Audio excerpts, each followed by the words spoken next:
मया सह मोदते कल्याणाद्भुतगात्राय कामितार्थप्रदायिने श्रीमद्वेङ्कटनाथाय श्रीनिवासाय ते नमः।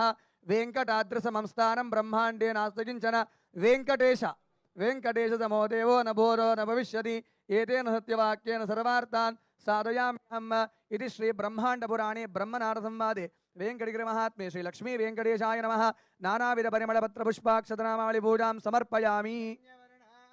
हरिणीं सुवर्णरतदश्रजां चन्द्रां हिरण्मयीं लक्ष्मीं जातवेदो ममावह ममावह जातवेद लक्ष्मीं मनवगामिनीं यस्यां हिरण्यं विन्देयङ्गामः संवरुजानः अश्वपूर्वामृतमध्यां हस्तिनादप्रबोधिनीं श्रियं देवीं वह्वये श्रीर्मा देवी जुजदा तां सोऽस्मितां हिरण्यप्राकारामार्द्रां ज्वलन्तीं तृप्तां तर्पयन्तीं पद्मे स्थितां पद्मवर्णां त्वामिह वक्वये श्रियं चन्द्रां प्रभासां यतता ज्वलन्तीं श्रियल्लोके देवजुष्टामुदारां तां पद्मिनीं शरणमहं प्रपद्ये लक्ष्मीर्मे नश्यतां तां वृणे आदित्यवर्णे तपसोऽधिजातो वनस्पतिस्तव वृक्षोत बिल्वः